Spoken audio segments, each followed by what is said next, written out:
Gran día mañana en Turquía, gran día, digo, por la expectativa que genera el referéndum constitucional, donde van a votar los turcos mañana a ver si le dan más poderes a la figura presidencial, es decir, más poderes a la figura del presidente Erdogan. Vemos un informe y lo analizamos.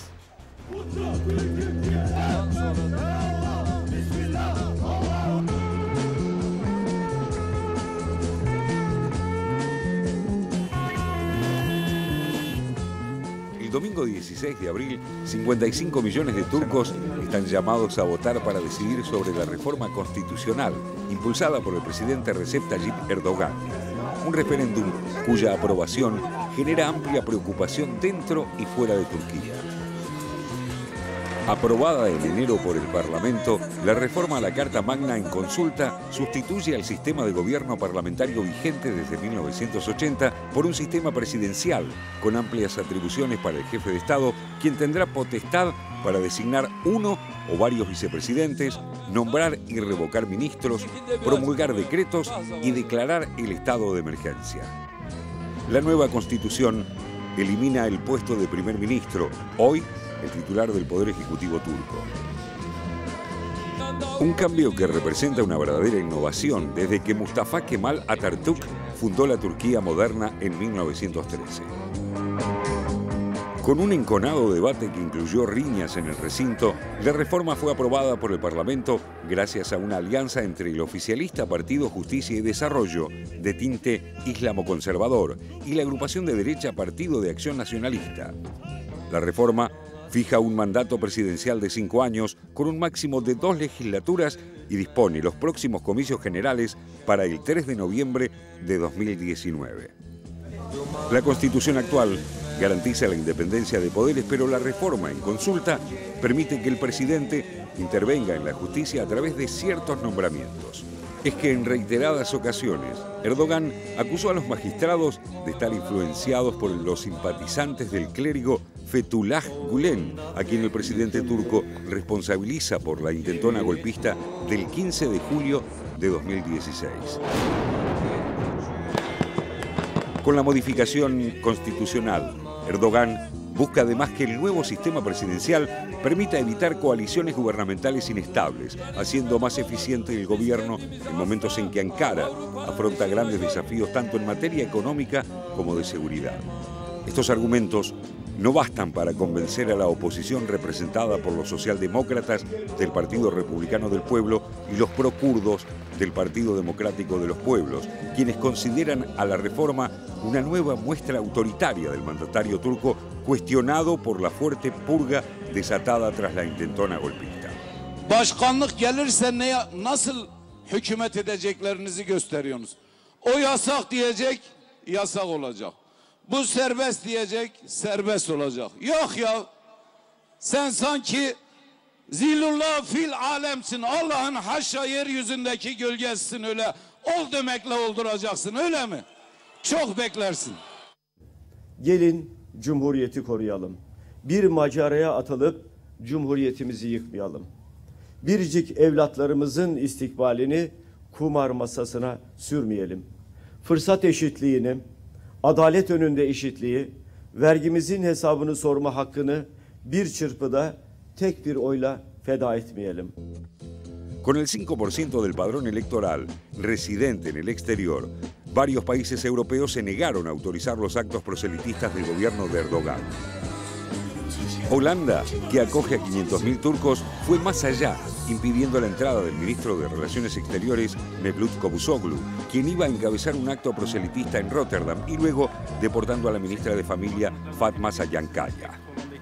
En forma inmediata, el jefe de Estado turco rompió relaciones con el gobierno holandés, acusándolo de fascista.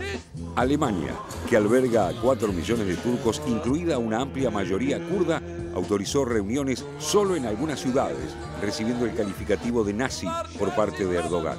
Como respuesta, Angela Merkel permitió una multitudinaria manifestación kurda en Frankfurt, profundizando la ira del mandatario, quien considera al Partido de los Trabajadores del Kurdistán una organización terrorista. Biz bunların hepsini aştık, aşıyoruz ve aşacağız. 40 yıldır siyasetin içindeyim.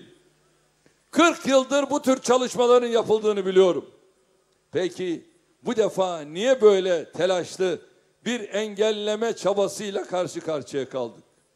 Çünkü bu halk oylamasının alelade bir seçim olmadığını, Türkiye'nin geleceği için bir dönüm noktası niteliği taşıdığını çok iyi biliyorlar. La fuerte polarización política reinante, sumada a los reiterados atentados que golpean al país, aumentaron la tensión política de los últimos días.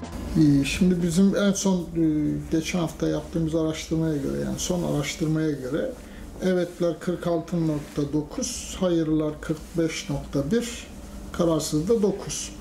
Yani bu şu demek, çok kabaca kararsızlığı düz dağıtırsak eğer 51,5 gibi evet, 48,5 seviyesinde de hayır görünüyor.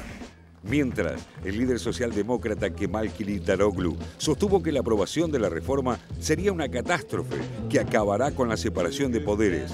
Erdogan señaló que el referéndum dará una dura lección a Europa, a quien acusa de boicotear su reforma.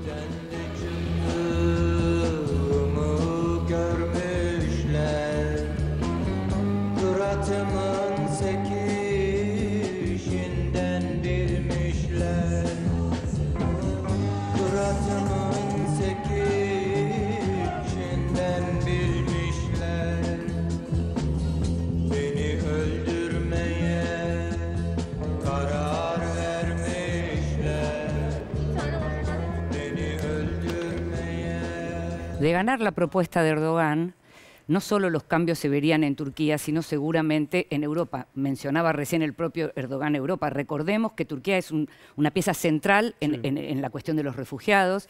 Recordemos también que Siria es un protagonista central. Es decir, todo lo que vaya a pasar en Turquía, más poder para Erdogan, significa también cambios en las relaciones con el resto de los países. Sí, efectivamente. Da la sensación, cuando uno revisa un poco varias de las cosas que venimos discutiendo en este programa y en las emisiones anteriores, que es un poco paradójico lo que pasa. Por un lado, estamos en un momento de líderes fuertes, porque el plebiscito en Turquía tiende básicamente a concentrar el poder en la figura del presidente, digamos, como se ha visto en otros países, digamos. Entonces estamos ante líderes fuertes, Putin, Erdogan, el mismo Trump, por lo menos se presenta como un líder enérgico y un líder fuerte. Y al mismo tiempo estamos en lo que una nota interesante en el Financial Times definía como un momento María Antonieta de las élites.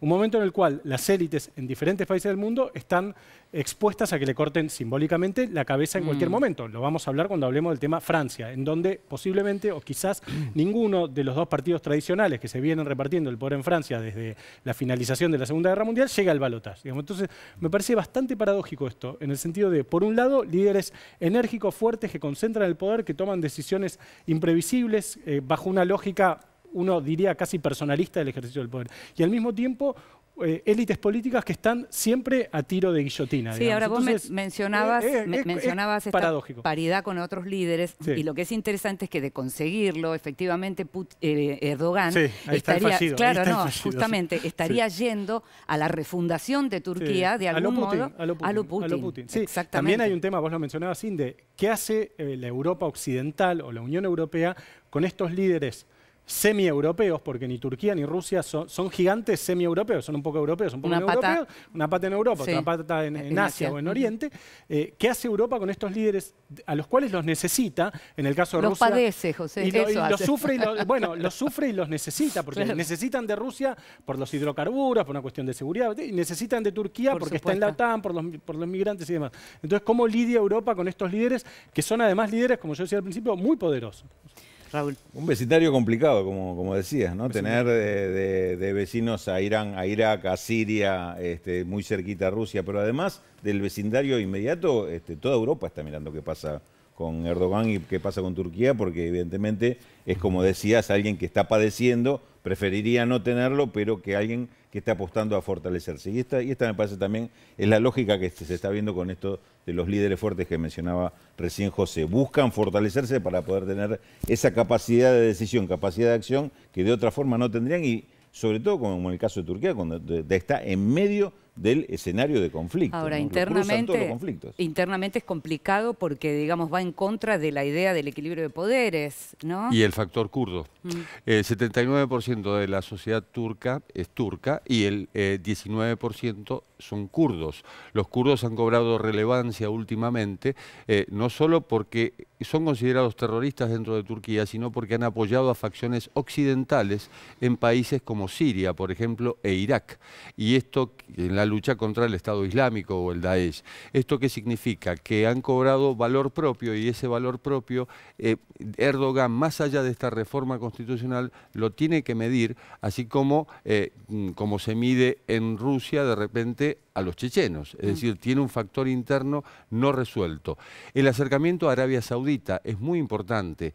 ¿Por qué? Porque Erdogan se ha acercado a Arabia Saudita y se ha alejado totalmente de Irán.